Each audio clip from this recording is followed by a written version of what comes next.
hungry, his whiskey-brown eyes going dark. He licked his lips, bent over her, and kissed below her belly button.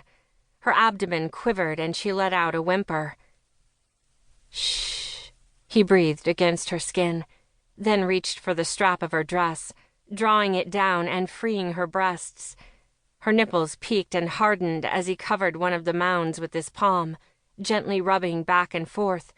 She arched into his hand, hot, flaming her desire to an inferno. He swept his mouth lower, kissing her mound before delving into her cleft with his tongue, finding the hood of her clit and circling it. Maddening. She tangled her fingers into his hair, trying to direct him.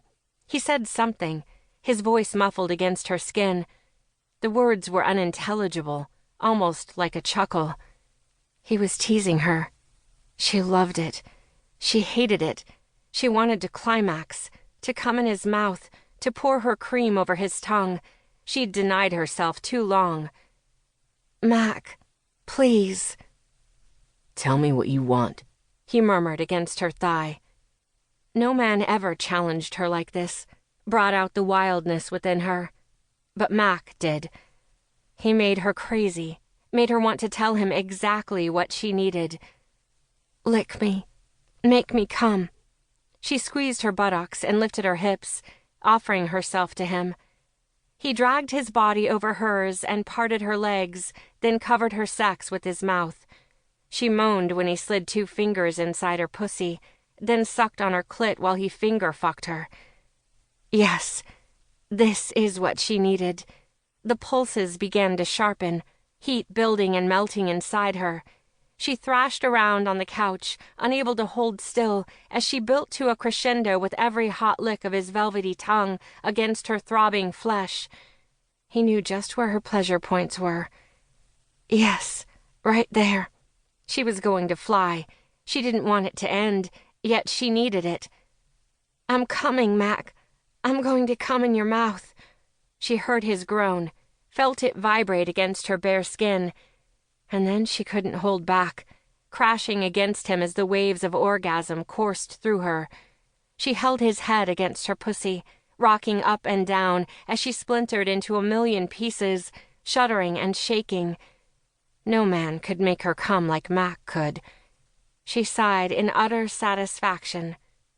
The sound of the motorcycle returning shook her out of her fantasy. She blinked, fanning away the self-induced heat that spiraled up inside her. It had been 10 years since she'd last seen him, but just thinking about him could still make her hot, could take her out of herself and turn her into some wild, hungry creature so unlike her real self. She wished... whatever. She could wish all she wanted, but she needed to focus on reality. She saw the bike flying fast and furious down the busy main street, its silver chrome a flash of lightning under the streetlights. Shit. Here she was, dreaming about Mac, and she was supposed to be working. The moronic, so-called crack security team was still hanging around the lobby, eating snacks, no less. Getting in was going to be easy. She skirted through the trees, though stealth wasn't really required since no one was on the lookout. Then she heard the motorcycle again, closer this time. She darted behind a tree and watched as the rider cut his engine and pulled into a dark alley about a half-block away. She waited to see if he'd appear out of the alley, but he didn't. Still, instinct told her there was something not quite right about this, so she stayed hidden among the trees. 5 minutes later, he walked his bike to the museum's delivery entrance. Her heart skipped a beat. There was something hauntingly familiar about this man.